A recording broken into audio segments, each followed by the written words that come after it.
इसलिए मैंने कहा कि जिसके जीवन में प्रेम है, जिसके जीवन में भक्ति है, वो जिंदा है, वही आदमी है। और जिसके जीवन में भक्ति नहीं है, प्रेम नहीं है, सत्य नहीं है, वो आदमी होते हुए आदमी नहीं है। शक्ल से आदमी है, अक्ल से आदमी नहीं। आदमी के शक्ल में अब घूमता है आदमी, शक्ल सिर्फ आदमी का है। मानुष केरी खोलरी ओढ़े फिरत हैं बैल, साहब ने कहा। बड़ी चोट से बात करते हैं। जब लोग बात नहीं मानते हैं तो सदगुरु कबीर थोड़ा हथौड़ा भी चला देते हैं कि मनुष्य के खोल में बैल घूम रहा है। आप किसी को ऐसे बैल कह दीजिए, नाराज हो जाएगा। पर सदगुरु कबीर क्या कहते हैं? मनुष्य के खोल में आदमी बैल बना घूम रहा है।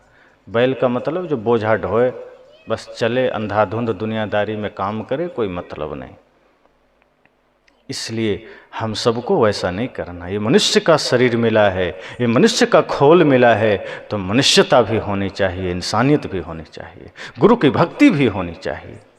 मन में जो जहर है, मन में जो कलुषित भावना है, जो कुत्सित विचार है, उसे निकाल देना है, उसे बाहर फेंक देना है। आज ये सत्संग चल रहा है, आनंद की वर्षा है। 3 दिन तक अद्भुत भक्ति और ज्ञान के त्रिवेणी में आप सबने गोता लगाया। ये ज्ञान का गोता आपके जीवन में बना रहे, गुरु संतों का आशीर्वाद बना रहे।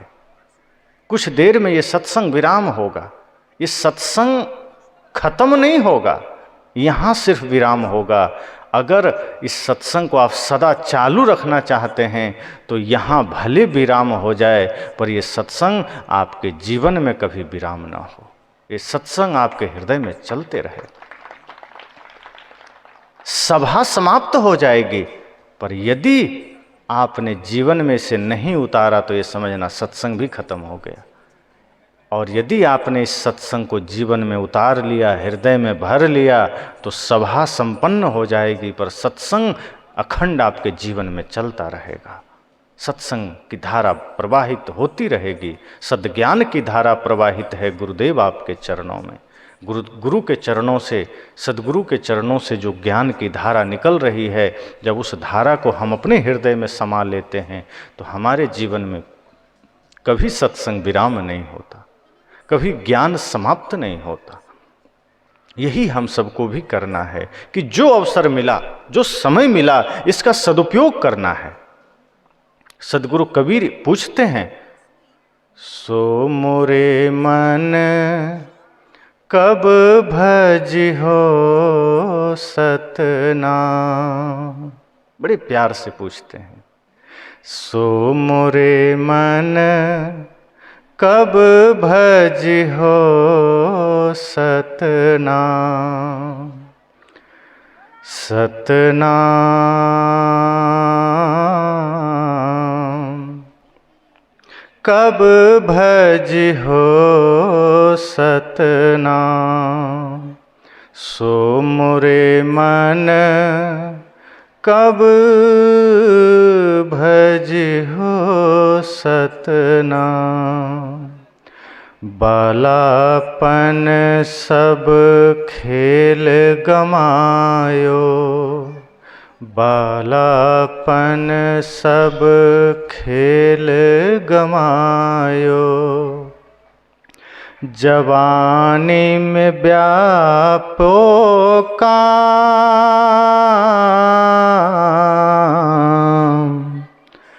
वृद्ध भय तन कांपन लागे।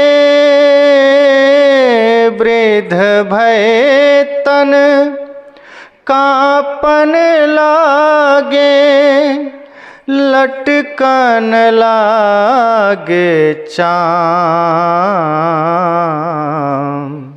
सो मोरे मन कब भज हो सतनाम।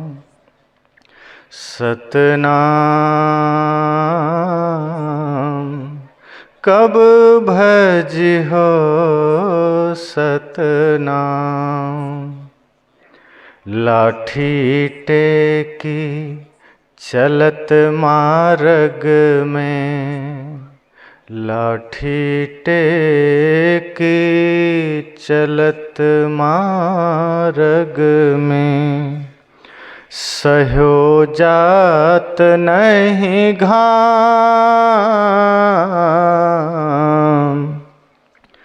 कानन बहिर नयन नहीं सूझे, कानन बहिर नयन नहीं सूझे, दांत भये बेकाम। सो मोरे मन कब भजिहो सतनाम, सतनाम सतनाम सतनाम। सो मोरे मन कब भजिहो सतनाम। घर की नारी विमुख होए बैठी, जिसके लिए पूरा जीवन लगाया, साहब कह रहे हैं घर की नारी विमुख होए बैठी, पुत्र करत बदनाम।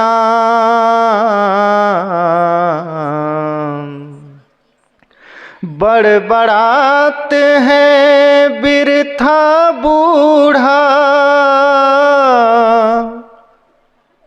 बड़बड़ाते हैं बिरथा बूढ़ा, अटपट आठो जाम। सो मोरे मन कब भजिहो सतनाम, सतनाम कब भजिहो सतनाम। सो मोरे मन कब भजिहो सतनाम। खटिया से भोई पर कर दे हैं, साहब कह रहे हैं जिस दिन लाचार हो जाओगे, जिस दिन शरीर शिथिल हो जाएगा, क्या करेंगे घर वाले? खटिया से भोई पर कर दे हैं, छूट जइहें धन धाम।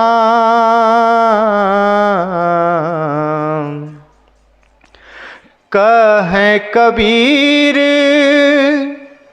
काह तब करी हो,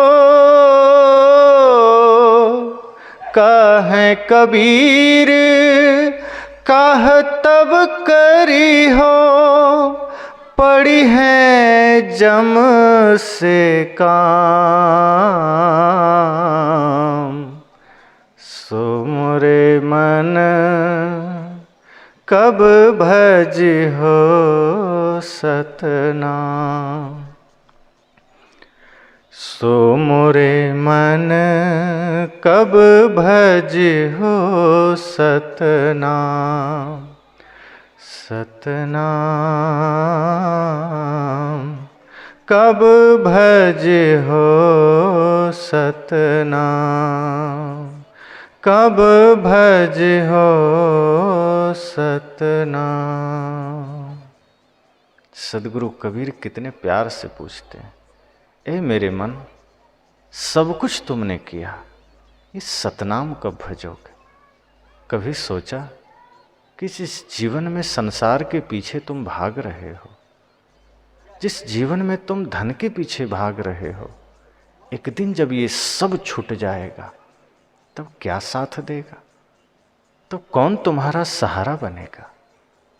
इसलिए साहब कहते हैं कि जरा सोचो कब भजियो सतनाम। बालापन खेलने खाने में चला गया, जवानी दुनियादारी और कामनाओं में चला गया,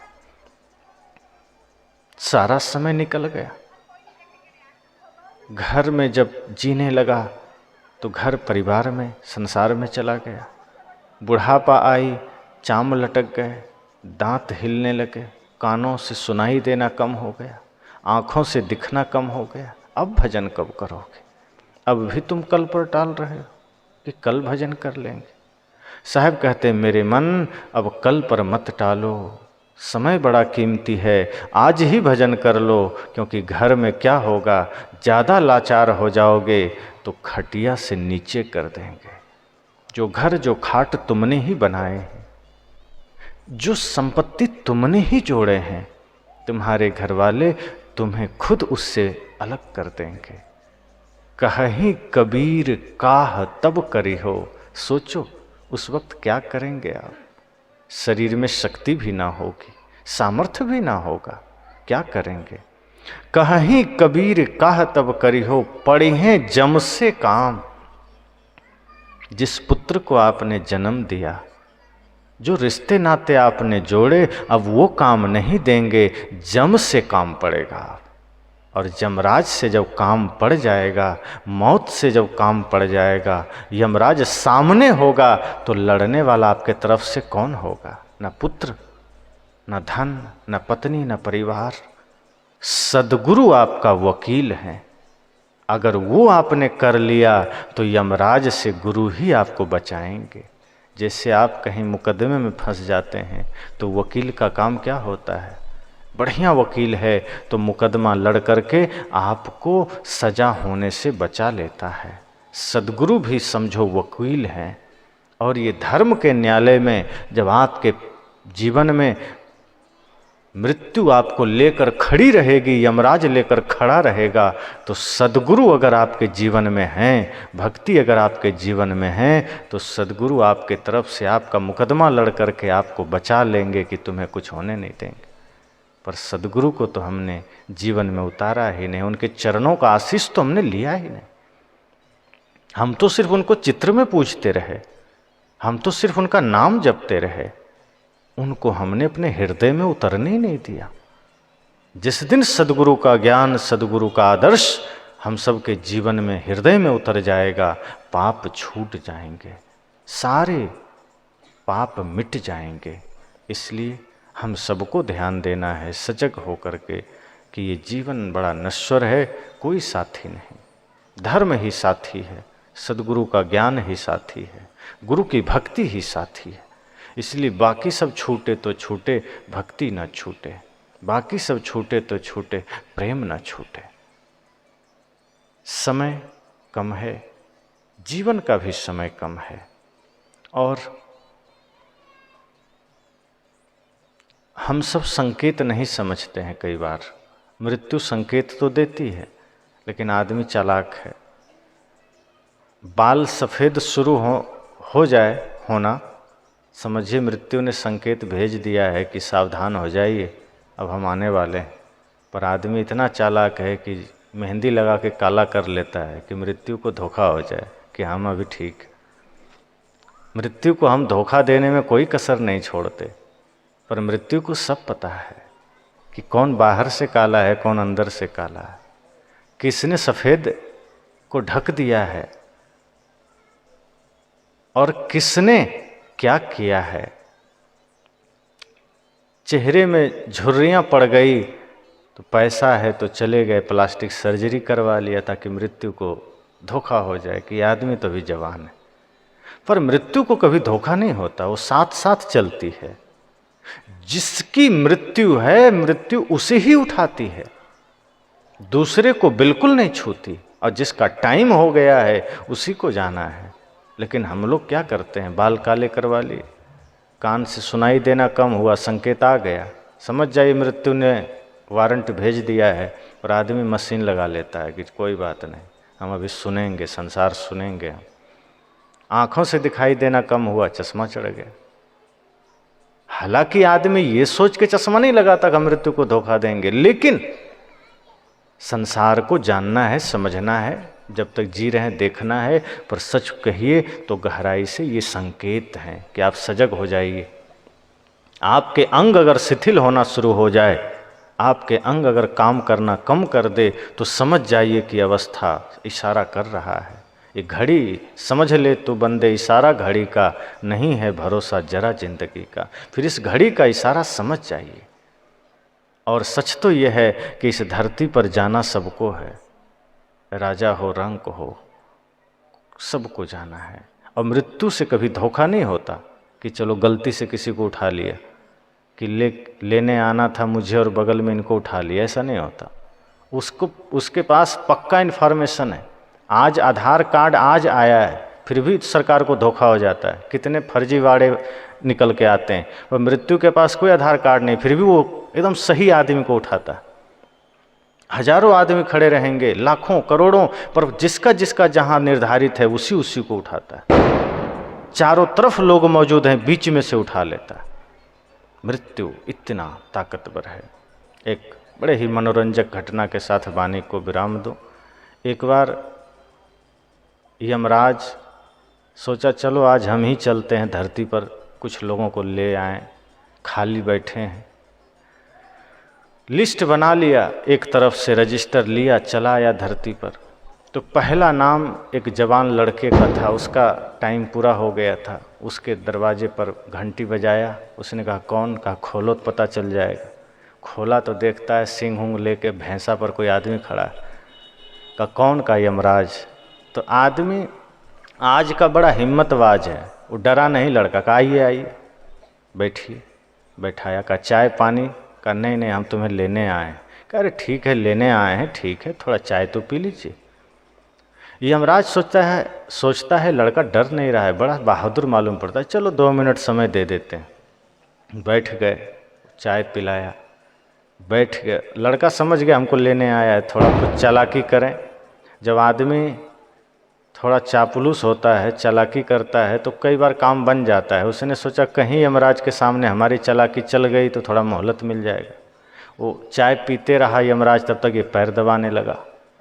यमराज भी खुश हो गया, कहा पहली दफ़ा कोई धरती पर पैर दबा रहा है। अब तक तो लोग डर से इधर उधर छिपने लगते थे, ये तो बड़ा साहसी आदमी है, पैर भी दबा रहा है। यमराज को भी बड़ा अच्छा लगा। कहा थक गया हूँ, चलो चाय पी ही लिया, यहीं थोड़ा आराम करता हूँ। उस लड़के ने कहा कीजिए, बिल्कुल आपका अपना घर है, कोई टेंशन नहीं, जब जो ज़रूरत है बता देना। वो लेट गया। तब तक ये लड़का देखता है एक रजिस्टर बगल में रखा है। लिया रजिस्टर देखता है पहला नाम इसी का है, जगेगा और मुझे ले जाएगा। ऊपर से अपना नाम काट के सबसे नीचे लिख दिया कि चलो कम से कम कुछ तो मिल जाएगा, क्योंकि हजारों नाम है, उसमें से नीचे सबसे लास्ट पेज में नीचे कर दिया। अब एक एक कर को उठाएगा तो भी 2-4 साल लगेगा इसको उठाने में, तब तक तो हम रहेंगे। अब यमराज तो गहरी नींद में है। ये रजिस्टर फिर जहाँ के तहाँ रख दिया, चुपचाप फिर पैर दबाने लगा। यमराज उठा, कहा बड़ा आनंद आया, पहली बार धरती पर मैं सोया हूँ, तुम्हारी सेवा से मैं बड़ा प्रसन्न हूँ। हालांकि यमराज कभी किसी की सेवा से प्रसन्न नहीं होते, पर बेटा तुमसे प्रसन्न हो गया हूँ और अब मेरी इच्छा नहीं है तुम्हें ले जाऊं। चूँकि तेरा नाम 1 नंबर में लिखा था, ले ही जाना था, लेकिन मैं प्रसन्न हूँ, अब मैं तुम्हें नहीं ले जाऊंगा, अब मैं नीचे से शुरू करूंगा। आ गया मजा। उस लड़के को जाना ही था, यमराज चाह भी लिए तो उसको जाना पड़ा। अर्थात मृत्यु खुद भी चाहे कि मैं इसको नहीं ले जाऊं तो भी जाना है। तरकीब चाहे जो इस्तेमाल कर लीजिए। वो चालाकी किया, ऊपर से नीचे कर दिया। यमराज कहे मैं खुश हुआ, अब नीचे से शुरू करूंगा, फिर भी जाना हो गया। कौन रोक सकता है? इसलिए साहब कहते हैं, कहत कबीर तुम्हें समझाई, अंत काल तेरो कौन सहाय। कौन सहारा होगा? ये धर्म, ये सदगुरु का ज्ञान, गुरु की भक्ति सहारा है, दूसरा कोई नहीं है। संसार के लोग पीछे हट जाएंगे। पिता की अर्थी को पुत्र कंधा देता है, आग डालता है, मुख में जला देता है, कोई सहायक नहीं। संसार का नियम है, करना ही पड़ेगा। कोई घर में लाश को रख सकता है क्या? प्राण निकल गया, कितना कीमती शरीर हो, जलाना ही पड़ेगा। कोई पुत्र नहीं कहेगा कि मैं पिता से बड़ा प्रेम करता था, इन्हीं हाथों से पिताजी ने खिलाया था, नहीं मैं हाथ को रख लेता हूँ घर में, करेगा ऐसा? इन्हीं कंधे पर बैठा हूँ, कंधे रख लेता हूँ, खोपड़ी रख लेता हूँ। प्राण निकला मतलब ये लाश हो गया, गंध आएगी। इतना गंदा ये शरीर है। जब तक आत्मा है ये खिला हुआ है, ज्योति रूप में है, प्रकाश स्वरूप है।